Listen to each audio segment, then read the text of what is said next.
What's up, yo? This is DJ Reside One, DJ for Disciples of the Sick, OG Cycle Realm DJ, back in the early 90s. Phillyano, the one and only Philly Idol, motherfucking DGWD crew, Disciples of the Sick, representing right now. Hey, what's up, y'all? How you doing? My name is Espinoza. That's S-P-N-O-Z-A. Right here representing Disciples of the Sick. Yo, what's good? Tess Lokes, Disciples of the Sick, Six Side Family, representing my brother Big Duke from the Cycle Realm. Hello. I'm Agro, Disciples of the Sick. Yo, what's up? It's Bet One, Disciples of the Sick. You already know.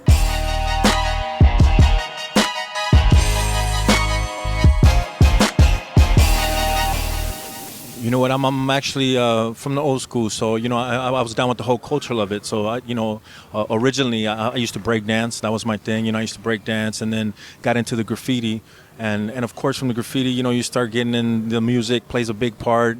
Decided to pick up some turntables, started DJing. So that was the foundation for me. Listening to people, groups like Cycle Realm, mad inspiration for being a member of Disciples of the Sick now as Phillyano. It kind of just happened on its own, man. I mean, I've always been into hip-hop since a little kid, and it's crazy how I got into it. Just my homie was doing his music, and a homie was DJing, and I got influenced from them. You know what I'm saying? From them doing their own music, I started getting involved, started writing my own raps, started listening to beats, started getting the whole get down, 16 bars, learning how to count, you know what I'm saying? So I actually got inspired by my own friends, besides all the good music that was around me, And like every element, you know what I'm saying? From the graffiti to just bumping it in the headphones on the way to school or whatever. And then I got into DJing, and I used to go out and buy vinyl and just practice at home and started DJing parties and stuff like that. And just like freestyling or whatever. What really got me going was just listening to it, man, and just feeling it. And, it's a part of your environment, so it's just something that came about, and, I ran with it. And that's about it, man. I love music. I guess it's just growing up in the hood, dog. You know what I mean? I always grew up around hip-hop since I was a kid, you know what I mean? First grade, elementary, I just always been about hip-hop. Other music didn't really catch my attention and shit. The break dance, I said, like the graffiti, the music. To me, like the big thing that I can remember was probably like the early KRS, hearing that. That's what got me like even more into it. I was like, yo, I want to be a part of this music as well, Well, growing up around the whole Sublime family, that was a big inspiration. And from watching them freestyle and, growing up with Bradley, I was the only little kid hanging out with Bradley Noel, the singer from Sublime.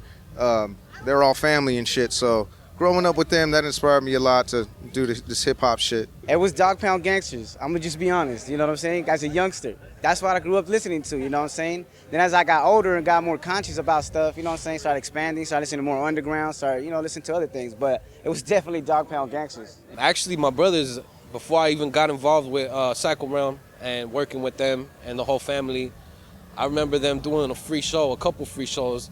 They did a free show at this spot called Self-Help Graphics in East LA.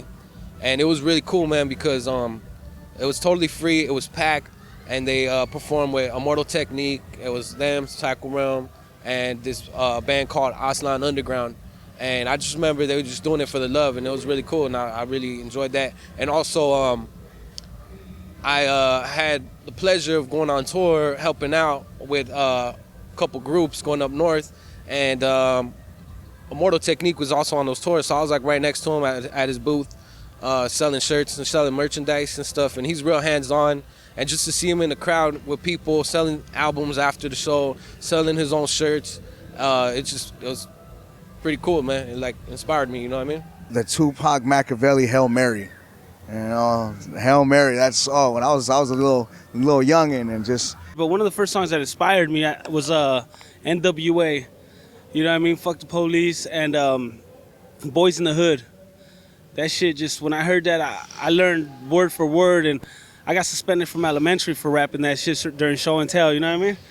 So, and then Pac, growing up, Pac was a big, I'm a big fan of Pac. You know what I mean? Biggie, all that shit, all that early 90s hip-hop, that's what I was all about, you know what I mean? And then J.O. Felony was one of the first things I heard, bro. I was, I think, in the first grade, and I jumped in my uncle's ride, tried to start it when he wasn't around, and a bunch, Sherm Sticks came on by J.O. Felony, and I just started bumping J.O. Felony from then on, you know what I mean? Back in high school days, I used to DJ a lot of, backyard boogies, and I was doing a lot of functions in like the LA area. So that was my early foundation, and then I ran into Psycho Realm like in '92. And then from there is like, where it became like a full-time gig for me, like, DJing.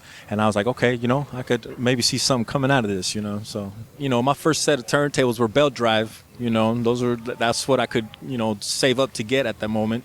I had a old school realistic mixer. And, eventually, I saved up a little bit more money and got my 1200s and moved on to like, bigger and better things. Well, Skunk Records, they helped me out a lot. Like, Sublime, Skunk Records started Sublime and all that. They helped me out a lot and pushed me forward and gave me equipment and made me do my thing. So if it wasn't for them, that's the big push early on is from Skunk and my older brother, Opie Ortiz. I clicked up with a lot of good people who were doing their own independent music, and little by little I just kept showing up at the studios. I kept trying to find spots for me to spit on, and I just kept going to shows. If I was invited, I kept just, trying to do my thing. And little by little, I just got exposure. And little by little, people just started hitting me up and calling me and clicking up with all kinds of different people, you know what I'm saying? So it's been a crazy ride. Well, I've always been into music since I was a little kid, playing drums, guitar, bass, whatever. I taught myself how to play everything. And at a certain point, I just figured, I could put everything together by myself and start making my own instrumentals. Started making beats and stuff, and started recording. And then I actually went to school for it. Took it a lot more seriously, and then from there it just escalated and stuff. And then I've always been rapping too at the same time, trying to perfect that. So it all kind of went hand in hand. MySpace, Facebook, and all that, and just putting yourself out there and putting yourself in front of the right people. That's about it. Oh man, I was fucking grinding, bro. I was kicking down any door I can just to fucking get into the scene. You know what I mean? I'm an underground artist, so I was hitting up all the underground venues, performing everywhere, free, paid. I didn't give a fuck. You know what I mean? 4 people, 10 people, 100 people. I was there, been doing it, and I'm still fucking doing it, and I'm still paying dues, and I'm still continuing to work my fucking ass off. Mom's at first was, she was tripping. Pops was like, Pops actually played music when he was young, so he kind of understood. Like, he knew where I was coming from. Moms, of course, they want you to do something else, go to school, be a doctor, do something, But when, she saw me doing interviews, she saw me like doing live shows, live performances, she was like, okay, she's like, follow your heart, son, do what you want, and that's good. Especially when you got backing from family. You got backing from the family, then anything's possible, Man, everyone loves it. It's all fun, man. It's like, seeing the family member doing cool shit, It's all love.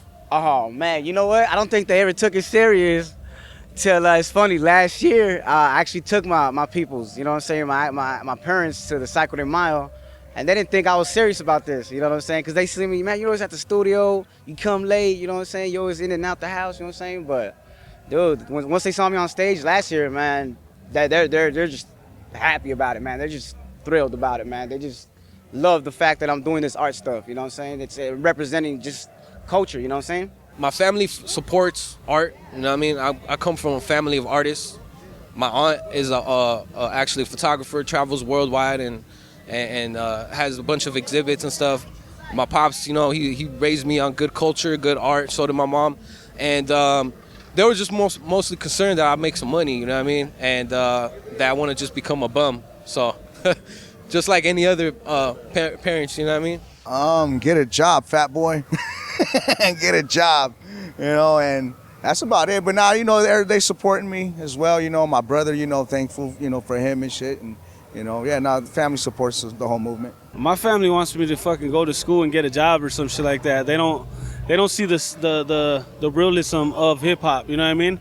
They think some of them support, but most of them are like, oh, don't you think you should go work or something? It's like, fuck that. I am working. I'm doing what I love, you know what I mean? I've been living a dream, bro. I've been in this game for about 20 plus years now, DJing, and the people that I've come across, the people that I've met, the people that I've shook hands with, I shared a stage with. I feel very blessed, I'm very, very blessed. It's just, for me, it's just been maintaining, making sure you stay with the current, with what's happening, and eventually everything else plays its course, Just trying to keep a musical integrity and not trying to be fucking popular or pop or anything. You know what I mean? Just keeping my hip hop musical integrity, and that's difficult enough for an artist that is well adaptable to do all kinds of different styles and shit. So, it's hard to stay on one lane, and I could do all kind of shit. I sing, I rap, I fucking produce. Shout out to the Doobie Raider one time. I think I lack confidence.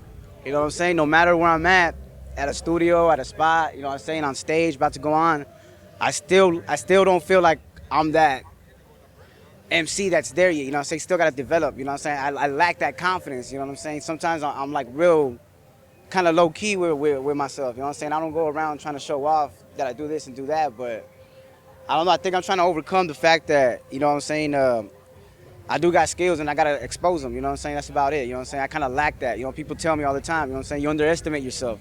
Trying to make something out of it, trying to make a name, and actually trying to get respect for your art. You know what I'm saying? Because there's so many people out nowadays. The market is flooded with digital downloads and YouTube or whatever. So anybody that has a laptop can rap and put stuff out there. Just to get that respect and acknowledgement, you know what I mean? It feels good, you know? And that was kind of hard to do. And we're barely starting to really kind of do it. And that was probably the hardest thing. Selling records. They ain't selling no more. You don't sell nothing. You know, your music now is just a business card. You know, it's all about merchandise. You know, so that's a big struggle, just selling records. You know, you don't sell much no more. You know? I don't think there's been any real challenges. Everything, I just put my mind to it and get it done. You know what I mean? I don't think there's really. I don't pay attention to other rappers and shit. If they're dope or whack, I just continue to do what I do. I never really seen a challenge or a obstacle, you know what I mean? I just work hard and do what I do. Well, one of the greatest achievements was being a part of the Psycho family, and then also from that dropped an album with a group called Global City. We did an album called Four Corners to the Block. And, besides doing the music, I also in Santa Monica, there's a youth organization out there, and I actually taught kids how to DJ, had a class over there, and that was real inspirational for me, seeing the kids do their thing. Because now I see them, and now they're actually doing big things. Some of them are DJing on the radio, some of them are producing now. So, that means a lot more to me than pretty much anything else, just giving back. Well, yeah, that's like the whole Skunk Records legacy, and then now I'm a part of the whole Psycho Realm legacy. I'm real proud of that. It's like family. It's like a family thing. Even though I'm a newest member to Disciples of the Sick, I'm the latest member, like new to this. But I already been doing my thing, so I'm really, I'm happy to be a part of the Psycho Realm family now and shit. You know what? What I'm actually proud of is actually getting to meet a lot of different people. You know what I'm saying? The whole having conversations about music and how we get influenced from each other and meeting different artists. And just expanding, the whole mind state, you know what I'm saying? I mean, I didn't realize how much I had to go back and listen to all the classics once I started doing music, you know what I'm saying? I went back and listened to everything I grew up to, you know what I'm saying? Because when I was a youngster, I don't think I was listening to it. And now that I'm doing music myself, I'm re-listening to everything that I came up to. And it's a whole different format when you do music yourself, you know what I'm saying? And you want to represent the culture right, you know what I'm saying? And then for me, it's definitely about expansion for all of us. It's a fam. It should come back to us. This is our motherfucking culture. I feel like it's been hijacked, even in the underground.